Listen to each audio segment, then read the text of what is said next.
Olá, eu sou Idelma e eu e Eusa hoje vamos comentarmos, né, sobre a última parte do livro A Reforma Íntima Começa do Berço, de Américo Marques Canhoto. E nós vamos ler a conclusão do próprio autor. Então, faremos pequenos comentários, né, Eusa? Uma boa tarde a todos. Vamos lá. Vamos lá. Então, a conclusão. E se descobrir a reforma íntima ativa depois de adulto? Meus filhos já são grandes, como mudá-los? Meus familiares nunca me deram problemas. Mesmo assim, devo encaminhá-los à reforma íntima ativa? Estas e outras indagações e dúvidas podem ser respondidas com clareza e facilidade quando se sabe quem somos e o que fazemos aqui. A verdadeira reforma só pode começar com o conhecimento e a prática da verdade. Todos os espíritos encarnados e desencarnados que se encontram junto à crosta necessitam de reforma íntima ativa. Nessa tarefa, tanto podemos ajudar os outros quanto atrapalhar. Acertar não é impossível e nem difícil.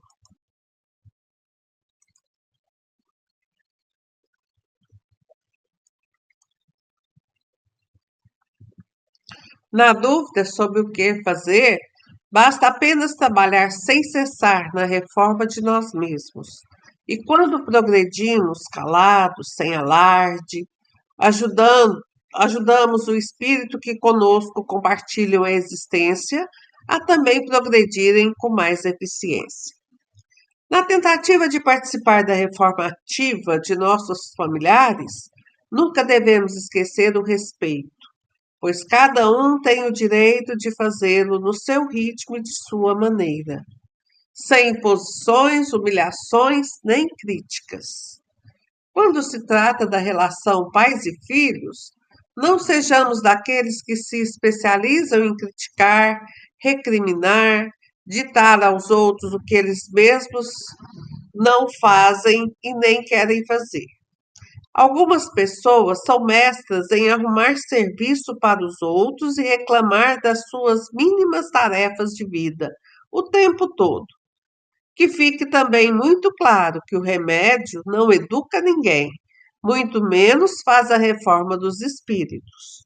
Podem servir de excelentes ferramentas, desde que usados com inteligência e parcimônia, o que ainda é muito raro, e os que interferem na personalidade do espírito são perigosos para o progresso quando não há uma planejada, firme e inteligente disposição de mudança.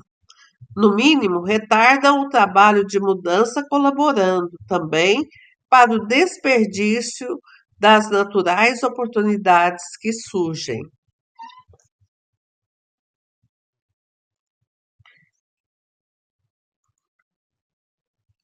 A fase mais produtiva na reforma íntima dos espíritos é aquela em que se predomina o subconsciente da forma quase absoluta e que vai da concepção aos 3 anos de idade.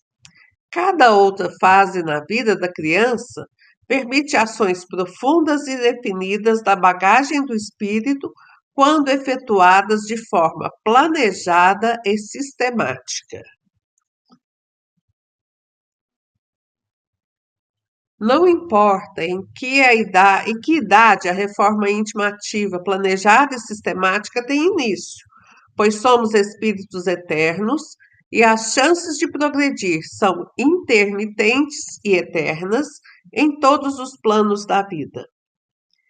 Se despertei e iniciei a reforma alguns dias antes de desencarnar, já estou lucrando muito, pois meu espírito ganhou alguns dias e alguma mudança na sua trajetória evolutiva. Não é preciso que interpretemos qualquer situação como sofrimento ou problema para iniciarmos o progresso. Somos capazes de antever e de planejar, e como diz o ditado, É sempre melhor prevenir do que remediar. Falar mais sobre reforma sistemática e planejada para aqueles que já conhecem e praticam as leis de progresso é chover no molhado. Esperamos ter contribuído para lembrar ao leitor que quem está sendo educado como nossos filhos são espíritos, companheiros de jornada tão antigos e necessitados quanto nós. Apenas desta vez, estamos na posição de responsáveis por encaminhá-los na tarefa de vida que vamos compartilhar. Somos seus mentores encarnados. E podemos nos sair muito bem na empreitada. Basta apenas que recordemos exaustivamente o singelo roteiro. Vigia e ora. Só faz aos outros aquilo que gostarias para ti mesmo. Respeita e cuida daqueles que a vida colocou em teu caminho. Perdoa e pede perdão dos teus atos sem cessar. Ama e busca sempre instrução. O autor.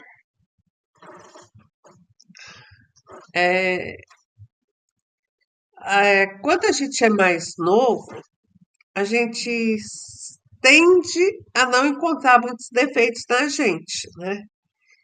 E com o passar dos anos, a gente vai ficando mais ponderado, etc., né? A gente vai percebendo que a gente tem muitos defeitos. Então, às vezes, eu falo, eu não preciso de reforma íntima, porque tudo que eu faço é certo, é correto. Mas não basta ser correto, é preciso fazer o bem, né? Não basta eu fazer uma atividade, eu preciso fazer essa atividade muito bem. É preciso saber se relacionar com as pessoas. E como o pai do meu pai dizia, né, que a criação mais difícil é a criação de gente, porque criação de porcos é muito fácil. Então, a gente sabe que a gente vai relacionar com pessoas que têm ideias diferentes, modos diferentes de viver. E se a gente não respeitar isso, a nossa vida fica muito atormentada, né?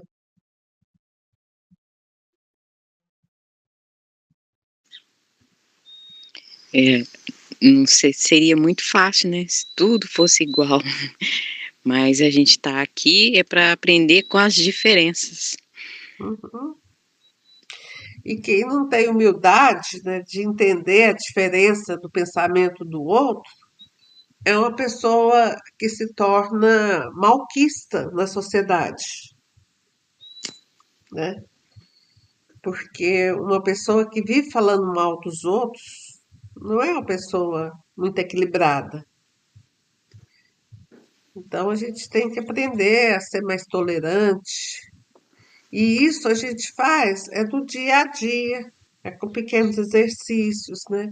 Que a vida nos dá muitas oportunidades da gente se melhorar, mas muitas. Põe à prova se nós estamos aprendendo ou não. E às vezes a gente não percebe, continua agindo errado. Então, quando é que eu tenho que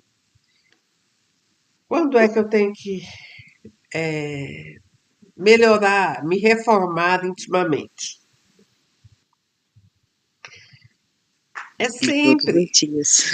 todos os dias, porque todos os dias a gente faz alguma coisinha errada. Uma reclamaçãozinha, uma falta de paciência com alguma coisa, né? Nem que seja pouquinha coisa, mas a gente sempre pisa onde não deve. E com a vida agitada que a gente anda tendo agora, somos muito ansiosos, né? A gente não sabe compreender o ritmo do outro.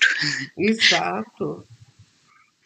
Então, por isso que a gente precisa sempre, né, orar e vigiar. E como dizia o Chico, é melhor vigiar do que orar. Se eu tenho que fazer um só dos dois, vamos vigiar os pensamentos e a fala, né? É, Então, vamos cuidar mais do que sai da boca, cuidando também do que passa pela mente, porque ela define as companhias que a gente tem.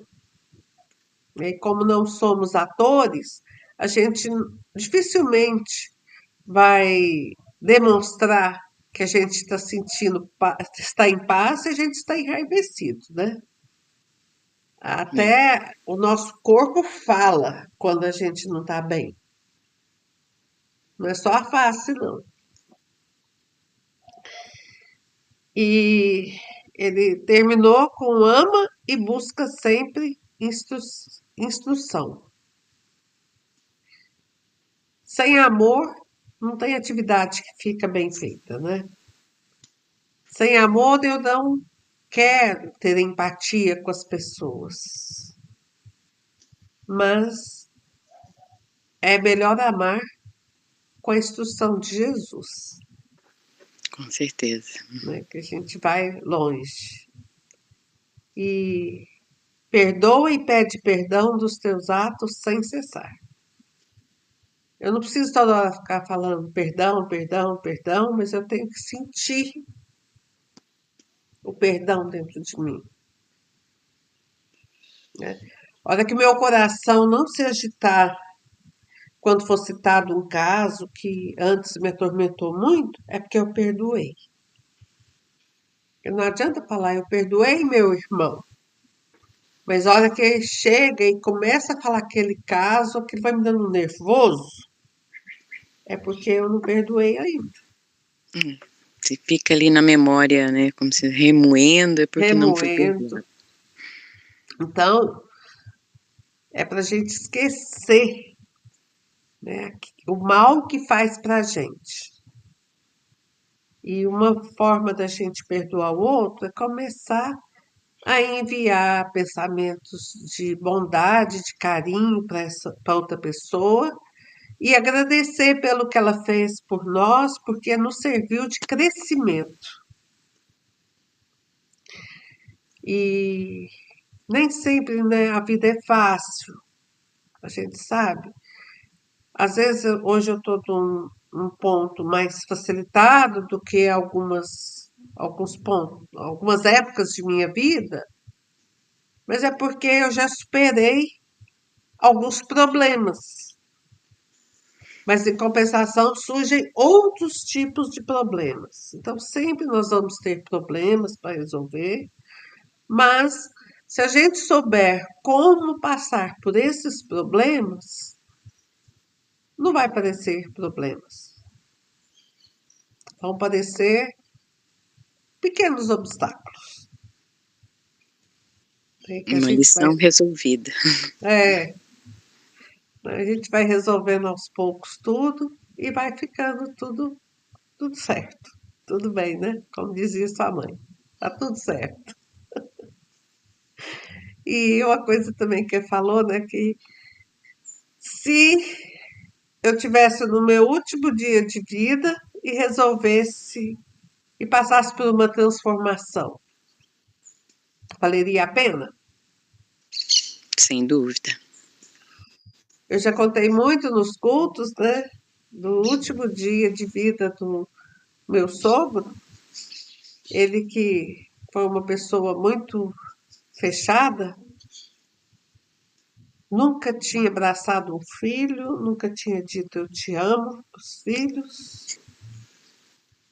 Então, eu estava junto a ele e ele falou: fala para meus filhos, meus netos, que eu os amo muito. Fala para fulano, tá, que eu gosto muito dele. Peça desculpas para Beltrano. Quer dizer, a alma dele foi em paz, porque ele destruiu as amarras que estavam no seu coração, né? E foi em paz. Isso gerou, acho que muitos anos no desenvolvimento dele, muita compreensão. Então, nunca é tarde para a gente estudar, se analisar, e quando a gente for criar as pessoas ou cuidar delas, ter mais, ser mais assertivo no tratamento, né? Não fazer as coisas a Deus dará, não. Pensar no que vai fazer, no que vai propor, como vai propor. Porque muitas vezes a gente quer que uma pessoa faça uma coisa, mas a gente fala de um jeito tão grosseiro que a pessoa faz o contrário e fica contra a gente. Não é impondo, né? Não, não é em ponto. A imposição só gera maus, um resultado ruim, É. Coloca uma dificuldade a mais. coloca uma dificuldade a mais. Ninguém está mais na época da escravatura, né? Então, não tem por que aceitar a imposição das pessoas. A gente tem que lutar, né, pelo diálogo, pela troca de ideias. E muitas vezes a gente não vê que a gente está falhando. E quando a gente conversa com a família, às vezes eles falam: não, mas a senhora também faz isso e isso. Aí, é mesmo, eu faço. Então, o compromisso é nosso. É meu, seu, dele e dele, né? Então, é bom também a gente ter humildade de aceitar que a gente erra, porque a gente erra mesmo. Pelo menos esse problema de humildade a gente passa a não ter, porque é muito difícil também não ser humilde, né? Então é isso. E muito obrigada a quem estiver assistindo. Obrigada, Elza, pela participação, pela companhia. Eu que agradeço. Obrigada pela oportunidade de estudar um pouco. E vamos seguir com outros livros. Então, Isso aí. isso aí.